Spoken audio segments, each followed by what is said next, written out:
This is part 2 of a 4-part series where we will discuss where manipulation could have occurred to secure his win. If you don't already, please go follow Smart Elections and the Election Truth Alliance because they have reports and data that are so much more detailed that you will need to know to understand this video. Make sure to save this video so you can come back to it.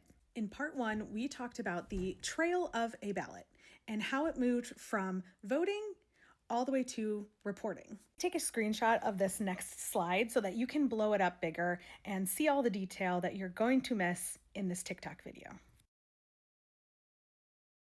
We're going to start with this part right here. Right here in the precinct tabulators, a software update could have been introduced by a bad actor with malware. That malware could contain a choice flipping algorithm. If the margin is small enough, an automatic audit is triggered. The margin is just the difference between the winner and the loser's totals. And this audit is called a risk limiting audit. This is standard. This happens all the time. To perform a risk limiting audit, the election officials will go in and they will check the ballot, the paper that you fed into the machine against what the machine spit out to make sure that they match. And this is only done in a handful of precincts and they're chosen at random. And these audits are designed to catch any type of issues with the machine. Maybe it malfunctioned, maybe there was malware introduced. It would be extremely rare for this risk limiting audit to not catch something like this. But I'm not saying the potential is zero because as we know from part 1, 80% of our country uses 2 vendors and they touch almost every single part of our process. They touch here, here, here, and here. Okay, next we're going to talk about this right here at the county level. So as we learned in part 1, the records transfer from the precinct to the county either by USB or modem. And that right here just proves that our machines are capable of being hooked up to the internet.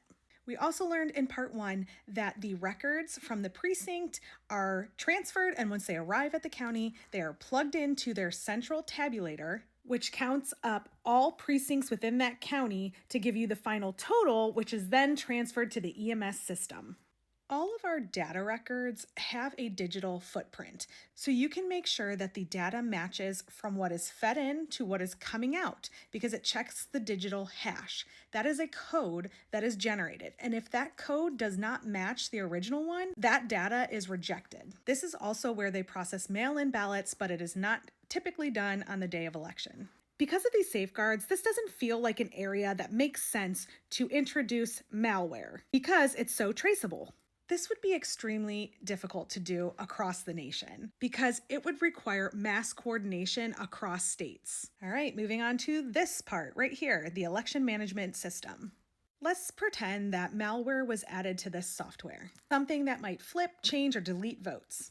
This is also unlikely because we have a check in place after this process before certification. And that's where the canvassing board, the election officials, will go ahead and review both the precinct tapes that we heard about in part 1, along with signed reports that are part of the chain of custody. The chain of custody that we have is very secure in my opinion. It would be very difficult to do anything at these levels because of these checks. And these signed reports must match the data that's in the EMS software or it is not certified because that's where they catch everything and go back and run those risk limiting audits. All right, now we're going to talk about this part right here.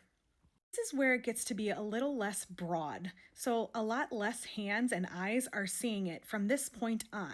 This is at the state level, which is just a different view, a different permission of the EMS database. This is where the counties are all added up at the state level to produce the official state results. Up until this point, it should have been very secure and hard to do, mainly because of all the eyes and the mass coordination required to pull this off. However, here at the state level, there are no automatic checks. Nothing is triggered by anything else.